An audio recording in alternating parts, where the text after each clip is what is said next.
Assalamualaikum warahmatullahi wabarakatuh.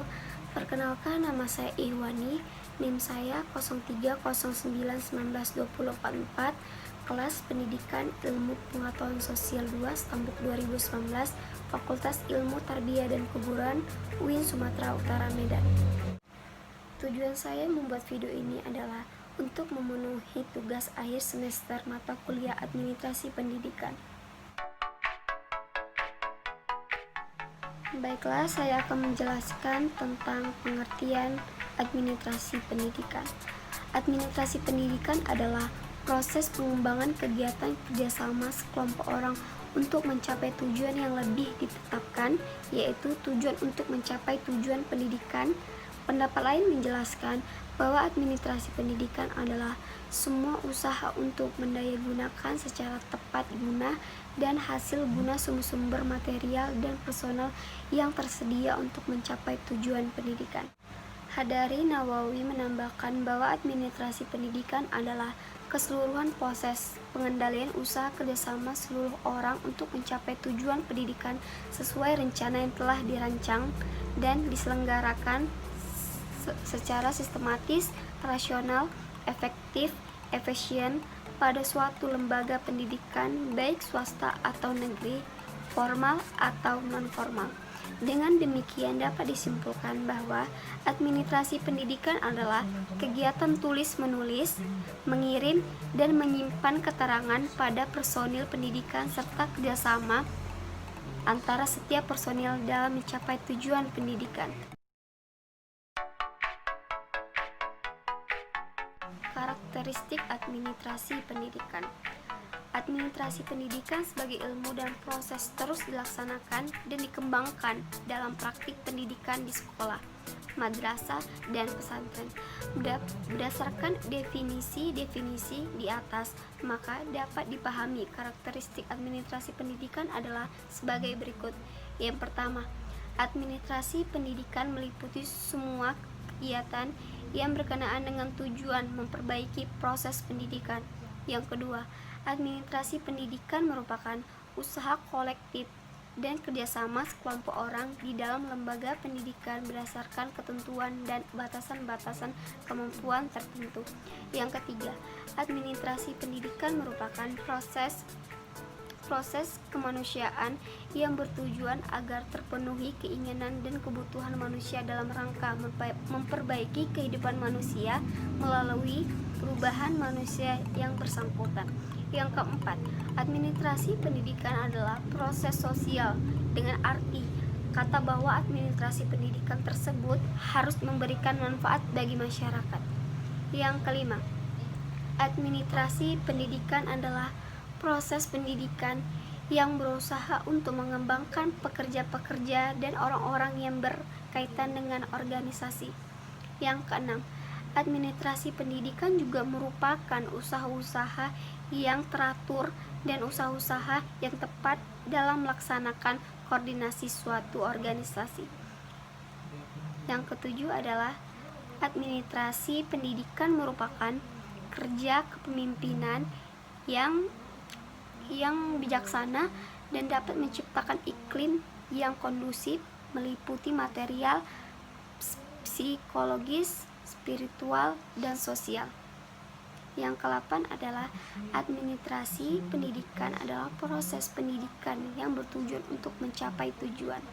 Berdasarkan pendapat di atas dapat disimpulkan bahwa administrasi pendidikan adalah proses serangkai kegiatan yang dilaksanakan sejumlah orang dengan kerjasama dalam lembaga pendidikan untuk mencapai tujuan pendidikan secara efektif dan efisien. Yang ketiga, saya akan menjelaskan tentang fungsi administrasi pendidikan. Setiap aktivitas yang sedang akan dilakukan dalam setiap institusi pendidikan pasti memiliki fungsi yang dapat dimanfaatkan bagi masyarakat belajar. Begitu juga dengan administrasi pendidikan. Adapun fungsi administrasi pendidikan menurut Eka Prihatin adalah yang pertama, perencanaan.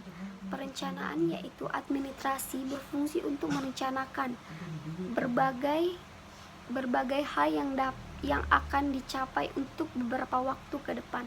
Yang kedua, pengorganisasian, yaitu sebuah proses yang dilakukan untuk menghubungkan sumber daya manusia yang satu dengan yang lainnya sehingga dapat berjalin sebuah kerjasama yang solid dan saling mendukung antara satu dan yang lainnya. Yang ketiga, pengkoordinasian, sebuah keselarasan dalam bekerja. Banyaknya aktivitas yang dilakukan oleh personalia harus tetap terkoordinasi oleh seorang agar aktivitas yang berjalan dalam roda organisasi dapat terlaksanakan dengan efisien. Yang keempat, pengkomunikasian, yaitu adanya interaksi dan saling tukar-menukar informasi antara personalia yang satu dengan yang lain. Yang kelima, supervisi, yaitu bantuan dalam mengembangkan situasi mengajar belajar yang baik. Dalam menjalankan supervisi ada beberapa pedoman yang harus diperhatikan, yaitu yang pertama, mengadakan evaluasi terhadap pelaksanaan kegiatan setiap personalia organisasi. Yang kedua, membantu kepala sekolah untuk menghadapi berbagai persoalan yang dihadapi.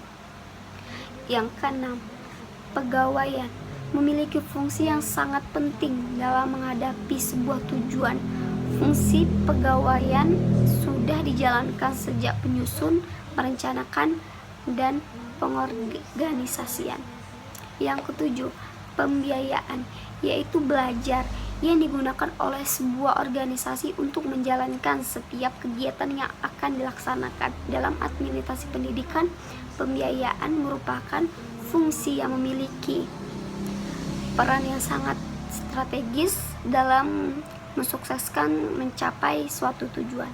Yang ke-8 adalah penilaian, yaitu penilaian sangat penting dilakukan sebagai wujud pelaksanaan evaluasi kinerja dan sebagai upaya untuk melakukan perbaikan cara kerja pada masa yang akan datang. Penilaian dilaksanakan dengan tujuan, yaitu yang pertama, memperoleh dasar bagi pertimbangan pada akhir suatu periode kerja. Yang kedua, menjamin cara bekerja yang efektif dan efisien. Yang tiga, memperoleh fakta-fakta tentang kesukaran dan untuk menghindari situasi yang dapat merusak. Saya akan menjelaskan tentang prinsip administrasi pendidikan. Berikut ini merupakan dasar yang perlu diperhatikan agar administrator dapat dicapai sukses dengan tugasnya. Beberapa dasar dalam administrasi antara lain yang pertama itu prinsip efisien. Seseorang administrasi akan berhasil dalam tugasnya bila mana dia efisien dalam menggunakan semua sumber tenaga, dana, dan fasilitas yang ada. Yang kedua adalah prinsip pengelolaan. Administrator akan memperoleh hasil yang paling efektif dan efisien dengan cara melakukan pekerjaan manajemen, yakni merencanakan, pengorganisasikan, mengarahkan, dan melakukan pemeriksaan atau mengontrol. Yang ketiga, prinsip pengutamaan tugas dan pengelolaan. Administrator bertanggung jawab dan berpegang pada amanah untuk mengutamakan tugasnya. Pelaksanaan tidak didasarkan pada pesan sponsor, melainkan atas dasar skala prioritas. Yang keempat, prinsip kepemimpinan yang efektif. Seseorang administrator yang berhasil dalam tugasnya apabila ia menggunakan daya kepemimpinan yang efektif, yakni ia memperhatikan dimensi-dimensi hubungan antar manusia, huma, relationship, dimensi pelaksanaan tugas, dan dimensi situasi dan kondisi sikon yang ada. Prinsip keempat ini perlu dipenjelas, Yang kelima, prinsip kerjasama. Pengembangan kerjasama dalam kaitannya dengan atasan bawahan, yaitu fungsinya dalam menjalankan tugas-tugas vertikal maupun dengan yang menjalankan tugas-tugas horizontal. Sekian hasil presentasi dari saya. Bila ada kekurangan dan salah kata, saya mohon maaf. Wabillahi taufiq wal hidayah. Wassalamualaikum warahmatullahi wabarakatuh.